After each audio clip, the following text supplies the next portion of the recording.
de Hechos de los Apóstoles, capítulo 12. En Hechos de los Apóstoles, capítulo 12, y vamos a leer en el versículo 11. Hechos de los Apóstoles, capítulo 12, versículo 11. Entonces Pedro, volviendo en sí, dijo: ahora entiendo verdaderamente que el Señor ha enviado su ángel y me ha librado de la mano de Herodes y de todo lo que el pueblo de los judíos esperaba. Y habiendo considerado esto, llegó a casa de María, la madre de Juan, el que tenía por sobrenombre Marcos, donde muchos estaban reunidos orando. Tengo varios versículos por delante, pero los iremos leyendo a medida que desarrollamos la idea que tengo para compartir. Ahora, estoy pensando en uno de las actividades que más me gustaba en mi época preescolar, y era unir puntos uno tras otro, y al final de todo el ejercicio se formaba una imagen que yo antes no había podido visualizar al momento de iniciar a hacer los puntos. Ahora quiero anotar la biografía de un hombre, Juan, por sobrenombre Marcos, que para encontrarlo en toda la Biblia, pues vamos a tener que empezar a unir punto por punto a lo largo de todo el Nuevo Testamento para al final ver la imagen completa de la vida de este hombre. Hay vidas en la Biblia que las encontramos en una sola porción y es muy fácil estudiarla porque todo lo que se encuentra de esa persona lo encontramos en el mismo texto. ¿Usted quiere estudiar la vida de Esteban? Vaya a Hechos de los Apóstoles, capítulos 6, 7, y suficiente, allí está todo el contenido de que la Biblia habla acerca de Esteban. ¿Quiere estudiar la vida de Juan Marcos? Pues le toca buscar una referencia en Hechos de los Apóstoles, una referencia en la primera carta de Pedro, una referencia en Gálatas, y empezar a unir todo el conjunto completo de información para unir toda la vida de este hombre. Ahora, quisiera iniciar en cuanto a Juan Marcos por sus datos. Y la manera más fácil de conocer a una persona es, en primer lugar, saber cómo se llama, saber dónde vive y saber qué hace. Y queremos empezar a hacer esto con Juan Marcos y ver cómo Juan Marcos puede ser un reflejo de la vida mía y de la vida suya. Ahora, Juan Marcos tiene un nombre particularmente interesante porque uno es muy enfocado en la palabra de Dios y otro es muy pagano en el mundo social en donde se vivía en esa época. Juan significa la gracia de Dios o Dios es bueno, mientras que Marcos significa dedicado a Marte. Marte, el dios romano de la guerra. Y siento que Juan Marcos vivía en ese contexto social. Por un lado, tener la voluntad de Dios y la posibilidad de poder hacerla, pero por otro lado, hacer las cosas de este mundo, ya que tenía ciertas libertades, como vamos a notar, para poder tomar iniciativas en ámbitos que no necesariamente estuvieran relacionadas con la vida cristiana. Y eso me hace pensar en cómo Pablo ve la vida de un creyente en la carta a los Gálatas.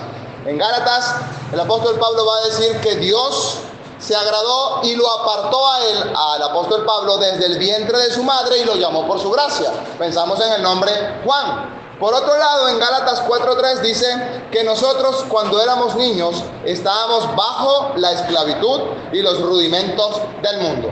Y en ese contexto de vida estaba Juan Marcos. Hacer la voluntad de Dios o hacer la voluntad del pecado, del mundo en la esclavitud.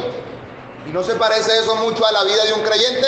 El creyente, por un lado, se ve motivado a hacer las cosas que agradan a Dios, pero el creyente sigue teniendo una naturaleza pecaminosa que lo incita a cometer acciones que van en contra de la voluntad de Dios. Y en esa realidad el creyente tiene que tomar decisiones acertadas por la persona de Dios, por la palabra de Dios, por la obediencia a Dios, descartando la voluntad del mundo, que aunque puede hacer, debería no querer hacerlo. Ahora bien, la familia de Juan Marcos. llegan a la casa de María, la madre de Juan, el que tenía por sobrenombre Marcos. Y hay muchas Marías en el Nuevo Testamento. Usted conoce a María de Nazaret, la madre del Señor. María de Betania unge los pies del Señor. María Magdalena, el Señor le expulsa 7 demonios. Está la otra María, la madre posiblemente de los hijos de Zebedeos, pero esta es conocida en la historia como María de Jerusalén. Y María de Jerusalén tenía una casa en la ciudad que era bastante grande como para que un grupo de creyentes se reuniera allí para orar. Y no todos cuentan con una casa tan grande para recibir a cuantos, posiblemente decenas de creyentes, para reunirlos en su casa. Eso puede ser un indicativo del estatus social de María de Jerusalén. Para tener una casa grande, posiblemente tenía posibilidades económicas que le permitían tener un espacio disponible en medio de la ciudad. Pero ahora, más importante que eso, María de Jerusalén es creyente. Es una creyente en la comunión, en la iglesia en Jerusalén, que dispone de su casa para que la iglesia se congregue. Y uno se pone a pensar, ¿cómo estamos sirviendo nosotros a Dios y a la iglesia? ¿Cómo estamos sirviendo nosotros a Dios en medio de los beneficios que Él nos ha dado en nuestras vidas? Porque Dios no nos va a exigir a nosotros algo que nosotros no podamos cumplir.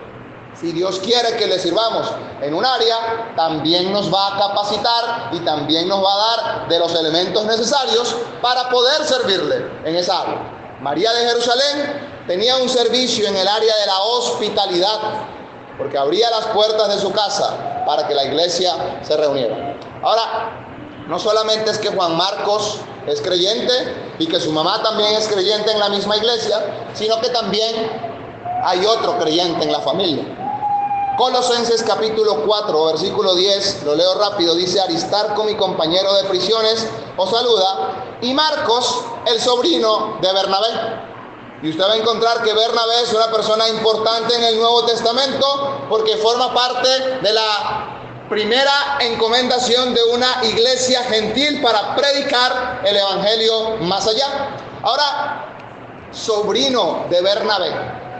La Reina Valera, la versión en español de la Biblia que nosotros utilizamos, pareciera estarse quedando sola en referencia a otras versiones en español, traduciendo Marcos, el sobrino de Bernabé.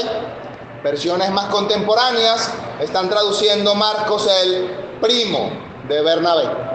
¿Por qué la diferencia? Parece que la palabra original en latín es consobrinus, en la Vulgata latina, y ese consobrinus, a pesar de que está más fácil en español de la palabra sobrino, el significado sería más bien la palabra primo. En ese sentido, sin importar que fuera el tío o el primo de Juan Marcos, el asunto es que Juan Marcos estaba rodeado de una familia de creyentes. Y lo he dicho en varias oportunidades, lo vuelvo a repetir, el programa de salvación de Dios no es solamente que una persona en la casa sea salva y esa persona vaya al cielo por la gracia del Señor y el resto de la familia queda expuesta a la perdición. Ese no es el programa de Dios. El programa de Dios es salvar a una persona, pero que el resto de la familia, posiblemente a través de la influencia de esa persona, conozca del Evangelio y de la persona del Señor Jesucristo. Voy a darles solo una lista de familias creyentes en el Nuevo Testamento, y algunas son la familia de Lidia, de Estefanas, de Timoteo, de Zebedeo, de Alfeo, de Onesíforo, de Filemón, de Aristóbulo, de Narciso, de Cornelio, de Crispo, de Felipe el Evangelista y del carcelero de Filipos.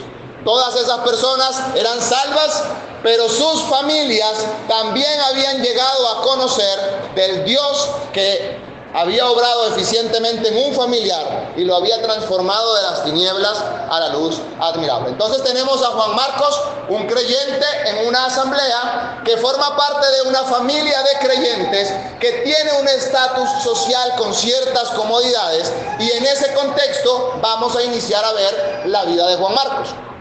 Quiero pensar ahora no solamente en sus datos, sino en su distinción. ¿Cómo se distinguía Juan Marcos en medio de la vida que le había tocado? En primer lugar, estoy pensando que se distingue en el pueblo del Señor. Si la asamblea se reúne en su casa, Si hay alguien conocido, es Juan Marcos. Y mire, hermano, eso para nosotros podemos aplicarlo en la necesidad de conocer a los creyentes en la asamblea en donde yo me congrego. Si vamos a la tercera de Juan, Juan le va a decir a Gallo que saluda a cada uno de los hermanos en particular. Y parece que el énfasis está, salúdalo a cada uno por su nombre. Yo me conozco el nombre de los hermanos.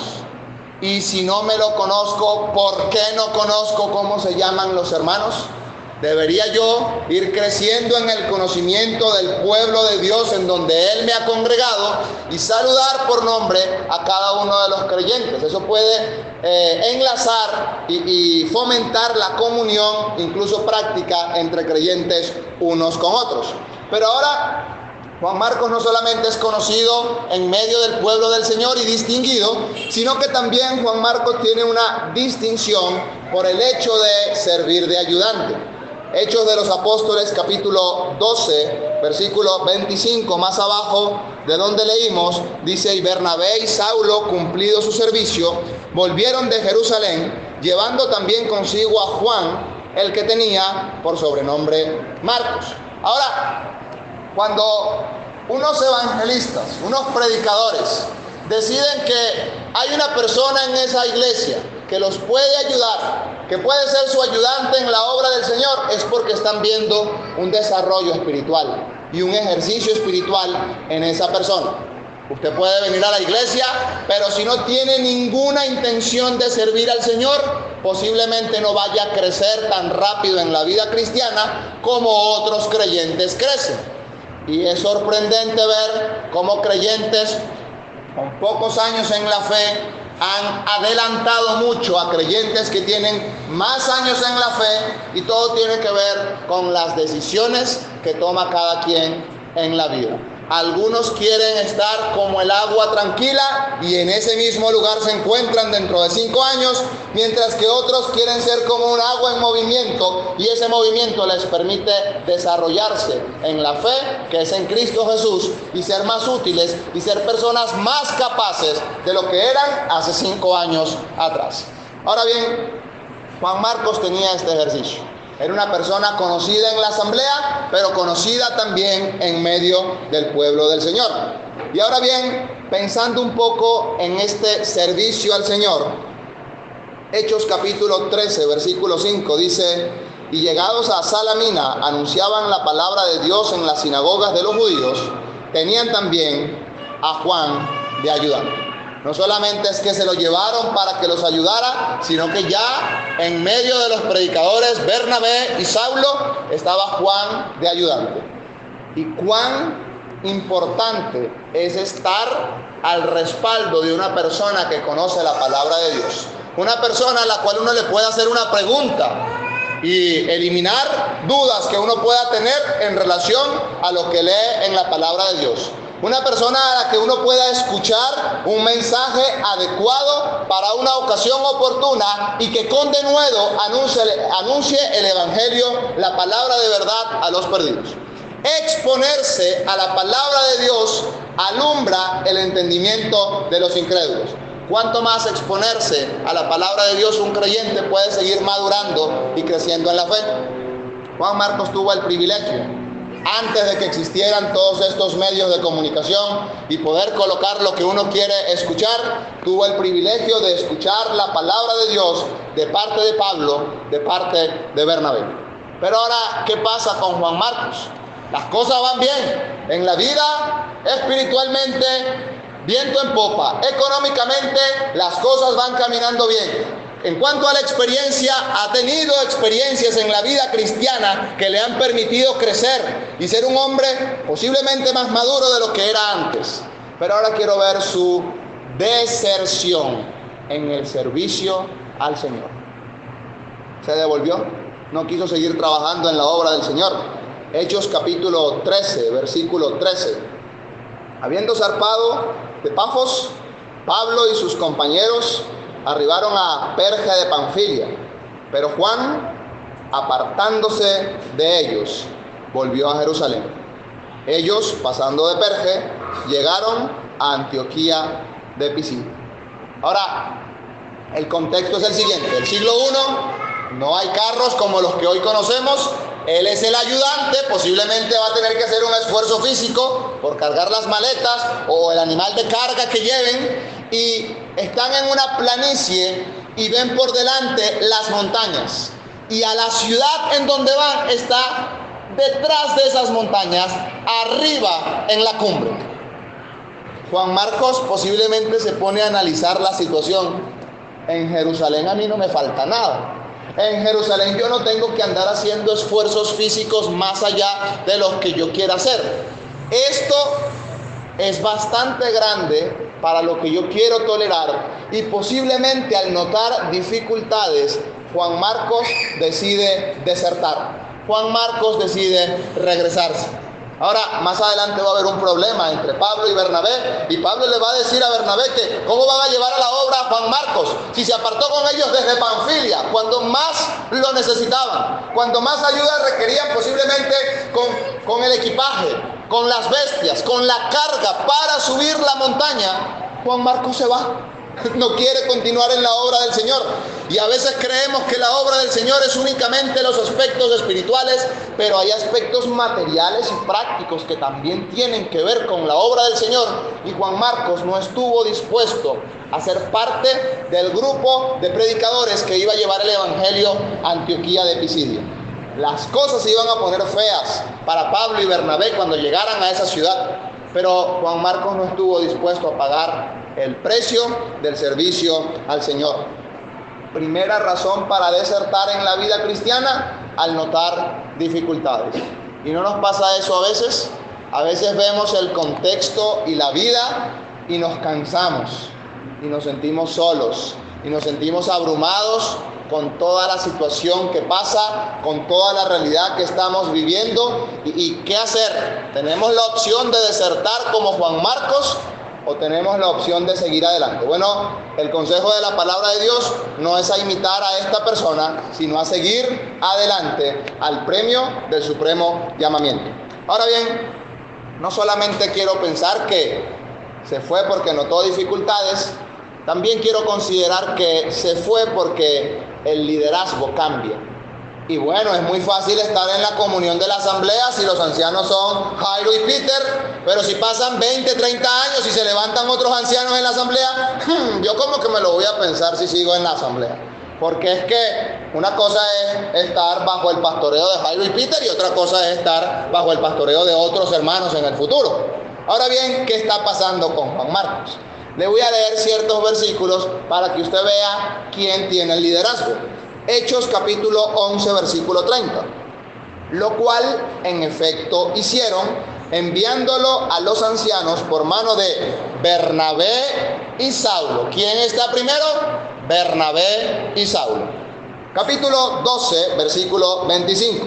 Y Bernabé y Saulo, cumplido su servicio, volvieron de Jerusalén, llevando también consigo a Juan, el que tenía por sobrenombre Marcos. Vamos a capítulo 13, versículo 2, la encomendación de estos hombres a la obra del Señor. Ministrando estos al Señor y ayunando, dijo el Espíritu Santo: apartadme a Bernabé y a Saulo para la obra que los he llamado. Y yo creo que ya usted tiene claro, el patrón de liderazgo es Bernabé primero, Saulo después. Pero entonces seguimos leyendo. Hechos 13, 7. El procónsul Sergio Paulo, varón prudente, llamando a Bernabé y a Saulo, deseaba oír la palabra de Dios. Pero versículo 13, hay una revolución y un cambio en el liderazgo. Habiendo zarpado de Pafos, Pablo y sus compañeros arribaron a Perge de Panfilia. Y desde este versículo, Hechos 13, hasta el final de Hechos de los Apóstoles, la persona que va a tener el liderazgo en la obra del Señor ya no es Bernabé, incluso ya no es Pedro, va a ser el apóstol Pablo, Saulo de Tarso, quien va a tener el liderazgo en el desarrollo de la obra del Señor. Y Marcos, Pedro va a decir más adelante, es que es su hijo, y posiblemente su hijo en la fe. Y Marcos es familia de Bernabé. Y una cosa es estar sujeto a Pedro y a Bernabé, uno que es como un padre espiritual y otro que es familia, a estar bajo la dirección de Pablo. Que cuando usted ve las descripciones de Pablo, los corintios decían que su imagen era despreciable. Y uno se pone a pensar, ¿será que si cambia el liderazgo van a cambiar mis intenciones en cuanto al desarrollo de la obra del Señor? No debería, pero la vida de Juan Marcos nos invita a considerar que esa posibilidad existe en el desarrollo de la vida cristiana. Entonces se regresa porque notó dificultades, se regresa porque el liderazgo ha cambiado, pero quiero pensar también que se regresa porque Juan Marcos no tiene el llamado divino. Hechos 13:2, ministrando estos al Señor y ayunando, dijo el Espíritu Santo, apartarme a Bernabé y a Saulo para la obra que los he llamado. Juan Marcos no tenía el llamado divino para ese servicio en particular. Él estaba ayudándolos, él estaba siendo llevado para que colaborara en la obra del Señor, pero él no tenía ese llamado. Y posiblemente a veces nos quedamos atrás y nos cansamos en una obra y en un servicio y parece que la motivación baja un poco, porque es que Dios no nos llamó a eso. Nos ponemos en un proyecto posiblemente faraónico cuando Dios no nos estaba llamando a esa situación. Y me viene a la mente cuando los discípulos, entre ellos Jacobo y Juan, los hijos de Zebedeo, ven cómo desprecian al Señor en Samaria. Y ellos le dicen al Señor, Señor, que descienda fuego del cielo y los consuma, como pasó en la historia del profeta Elías. Y el Señor Jesucristo los va a reprender y les va a decir, ustedes no saben de qué espíritu son. El Señor Jesucristo había venido para salvar las almas de los hombres, no para perderlas. Entonces, a veces creemos que porque sabemos de la Biblia, que porque tenemos experiencia en el Evangelio, bueno, las cosas se tienen que hacer de esta forma, y a veces no entendemos que es que no hemos sido llamados al servicio por esa dirección, sino que hemos sido llamados al servicio por otra dirección. La Biblia habla de que hay evangelistas, pastores y maestros. Y cuando hace la diferencia, habla de otros. Y ese otros no es otro diferente, sino otro de lo mismo. Dios con el mismo espíritu capacitó a alguien para ser evangelista. Dios con el mismo espíritu capacitó a alguien para ser pastor. Dios con el mismo espíritu capacitó a alguien para ser maestro. Ahora, otro de lo mismo. Dones diferentes dados por el mismo espíritu. Ahora, otro diferente. Dios capacitó a otros para ser apóstoles. Y el don de apóstol, la Biblia utiliza un término diferente, que nosotros también tenemos en español, el término hétero, hablando de diferencia. El don de apóstol es hétero, es diferente al don de evangelista, pastor y maestro, que es alios, que es otro pero de lo mismo. De modo que hoy la iglesia del Señor tiene pastores, evangelistas y maestros. Ya no tiene apóstoles, porque los apóstoles eran otro diferente, y para ser apóstol uno tiene que ser testigo ocular de la resurrección del Señor Jesucristo. Y a no ser que tengamos posiblemente casi 2000 años de edad, no cumplimos con el requisito de ser testigos presenciales de la resurrección del Señor Jesucristo. Por lo tanto, hoy no tenemos apóstoles en medio de la iglesia. Ahora bien, Juan Marcos se regresa a Jerusalén, pero se regresa a vivir con su casa, en su familia, con su mamá, a congregarse en la asamblea. No se fue al mundo. No fue que dejó todo tirado y se fue al mundo a disfrutar como el pródigo. No, Juan Marcos regresa a la asamblea, posiblemente con la cabeza gacha, con el ánimo bastante bajo, pero se mantiene en la asamblea. Y hermano, cuando usted se sienta desanimado de no venir al culto, venga a las reuniones, venga al culto, porque el desánimo no se le va a quitar si se queda en la casa. Posiblemente en la reunión se anime y el Señor puede utilizar las palabras en ese contexto para ayudarlo en la vida cristiana. Ahora bien, quiero notar la disciplina en la vida de Juan Marcos. En Hechos capítulo 15, versículos 36 al 40, tenemos la disciplina de Juan Marcos. Entonces, Hechos capítulo 15, versículo 36, después de algunos días, Pablo dijo a Bernabé: volvamos a visitar a los hermanos en todas las ciudades que hemos anunciado la palabra del Señor para ver cómo están. Y Bernabé quería que llevasen consigo a Juan, el que tenía por sobrenombre Marcos.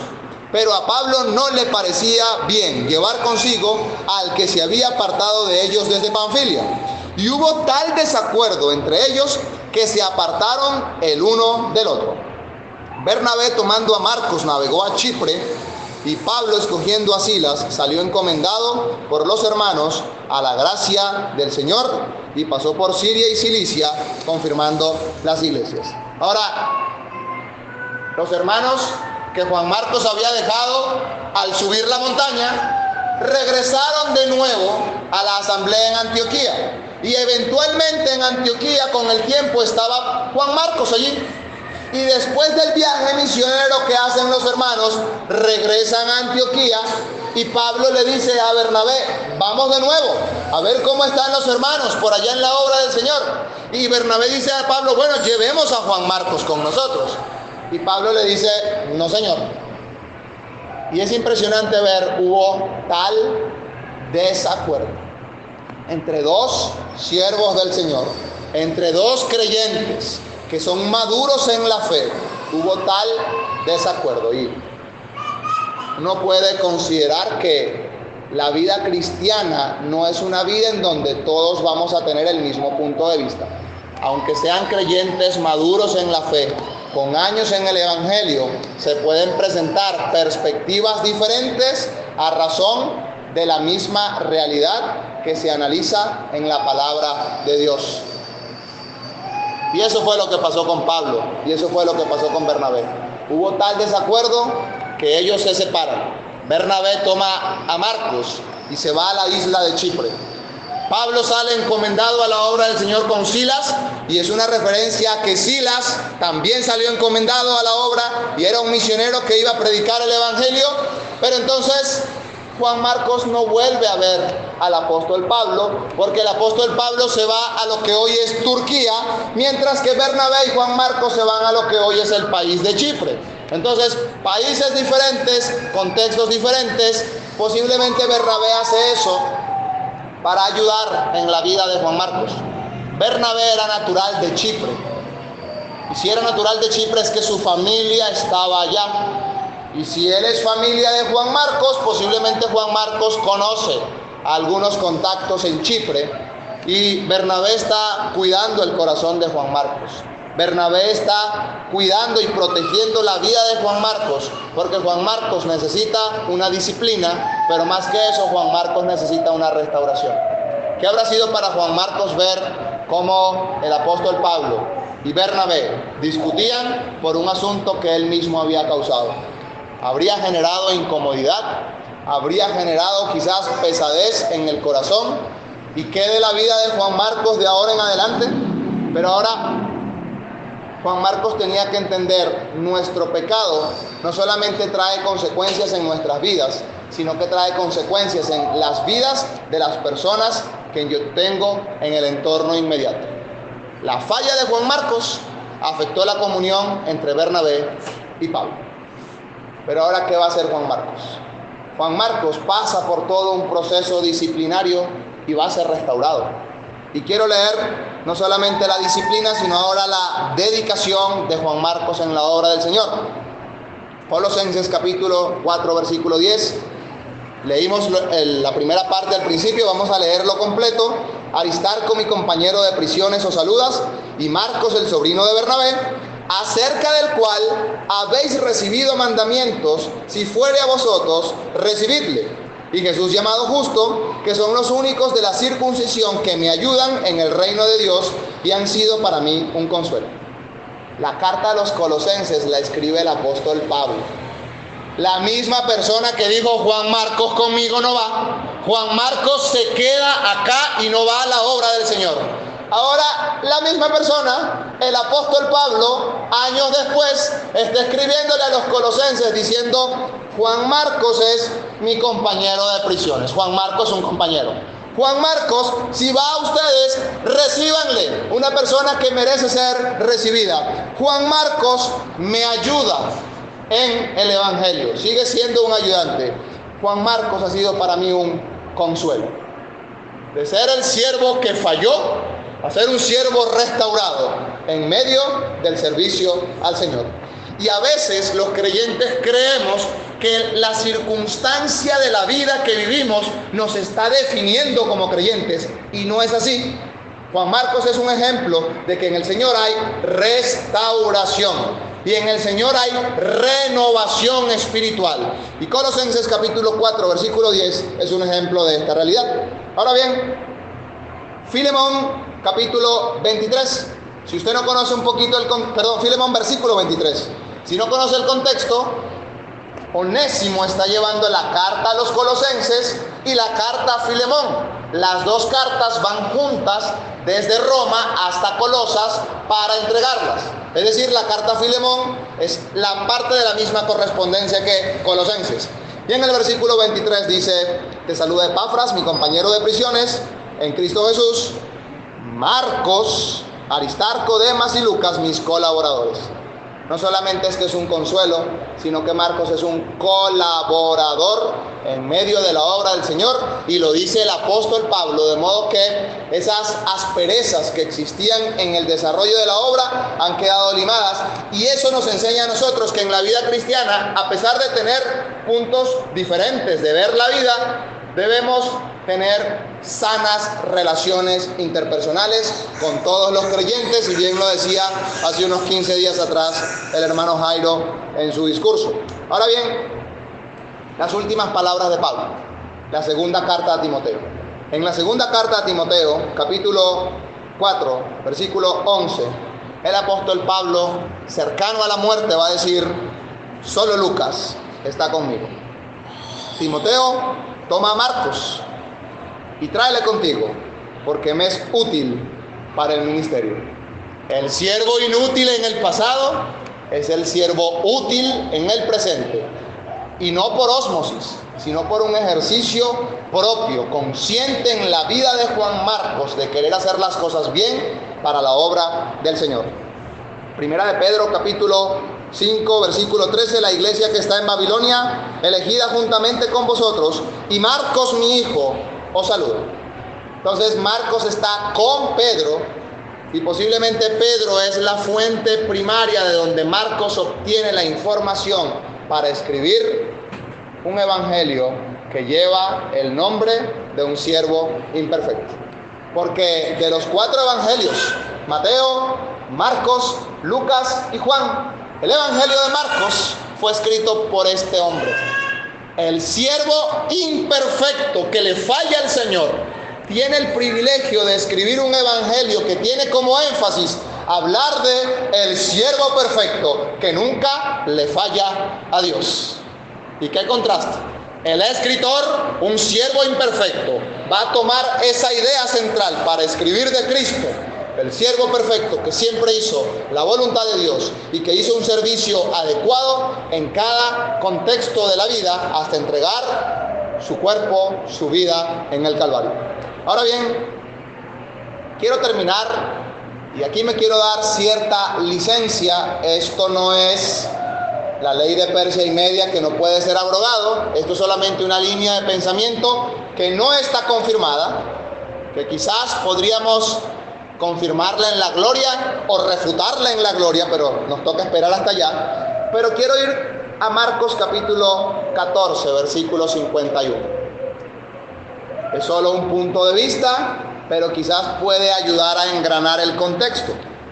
Marcos capítulo 14, versículo 51. Pero cierto joven le seguía. Esto es al Señor Jesucristo, cubierto el cuerpo con una sábana, y le prendieron. Mas él, dejando la sábana, huyó desnudo. Y yo me pregunto, ¿quién es este joven que huye en Getsemaní? ¿Por qué no se relata este evento en otro evangelio?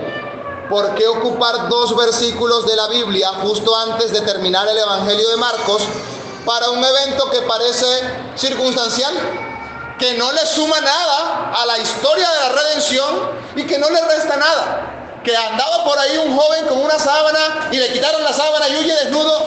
¿Qué tiene que ver eso con lo que está pasando? Que es que van a arrestar al Señor y a la mañana siguiente lo van a crucificar. Y aquí quiero tomarme la licencia y ser un poco creativo en lo siguiente. ¿Dónde se congregaba la iglesia en la casa de María de Jerusalén. ¿Por qué se congregaba? Porque la casa era grande. Y yo me pongo a pensar, ¿será que la casa de María de Jerusalén era el lugar donde estaba el aposento alto? Y esto son puras conjeturas. Pero si hubiese sido así, que fuera el lugar donde estaba el aposento alto, el Señor Jesucristo habría participado de la cena del Señor en esa casa. Y el Señor Jesucristo habría dicho a sus discípulos que se iban a Getsemaní. Y cuando Judas regresa a la casa, al aposento alto donde está el Señor con la turba de personas y no encuentra a nadie, posiblemente Juan Marcos se da cuenta, vienen a meter preso al Señor, hay que avisarle. Pero Juan Marcos quizás está dormido y sale con la sábana con que estaba dormido allá al Getsemaní. Y cuando llega a Getsemaní, aquí hay una cantidad de discípulos dormidos, va más adelante 3 discípulos dormidos. Y cuando va más adelante se encuentra al Señor Jesucristo orando de una manera que ningún otro evangelio relata. Porque solamente Marcos va a decir que el Señor dijo: Abba Padre, todas las cosas son posibles para ti. Aparta de mí esta copa, mas no lo que yo quiero, sino lo que tú. Tal cual como está en el evangelio de Marcos, no sale en otro evangelio. Y Pedro no se lo pudo decir porque Pedro estaba dormido y el Señor reprende a Pedro porque estaba dormido. Me pregunto, ¿será Juan Marcos el único testigo auditivo y ocular del sufrimiento del Señor en Getsemaní? Y viendo ese momento tan solemne de la comunión entre el Hijo y el Padre, Juan Marcos queda sin ninguna posibilidad de interrumpir. Y vienen a meter preso al Señor, pero el Señor está en un momento tan solemne. Y llega la turba, y llega Judas, y se para el Señor. Y en pocos segundos el Señor recibe el beso de parte de Judas. Aquella gente toma preso al Señor. Y Juan Marcos está en Getsemaní sin saber cómo salir de ese lugar. Y se dan cuenta que allí está. Y toman la sábana. Y Juan Marcos huye desnudo. ¿Será esa la historia del contexto de estos 2 versículos 51 y 52 de Marcos 14? No lo sé. Lo que sí sé es que hay un evento circunstancial que pareciera no tener importancia para otro evangelista, pero que para Marcos sí es importante. Y a veces pienso que como al final de un documento nosotros colocamos nuestra firma para identificar que nosotros hemos leído el documento y que estamos de acuerdo con lo que allí se redacta, quizás esos 2 versículos sean la firma de este siervo que falló de Marcos. Si vamos al evangelio de Juan, Juan firma su evangelio diciendo: este es el discípulo que da testimonio y sabemos que su testimonio es verdadero. En el evangelio de Lucas, al principio del evangelio, oh excelentísimo Teófilo, Lucas como si fuera está firmando el evangelio que lleva su nombre. De cualquier manera, solamente quiero pensar, el siervo imperfecto Marcos tuvo que contemplar al siervo perfecto Cristo para tener una impresión de lo que es el verdadero servicio al Señor y hacer las cosas conforme a su voluntad. Si se puede restaurar el servicio, es únicamente contemplando nuevamente a la persona del Señor. Que la vida de Marcos pueda ser un reflejo también en lo bueno de lo que debe ser la vida de cada uno de nosotros. Y si la vida de Marcos es un reflejo en lo malo de la vida de nosotros, que sepamos que en el Señor hay renovación, que en el Señor hay restauración, que podemos volver por nuestras jornadas a seguir sirviendo al Señor. Vamos a orar.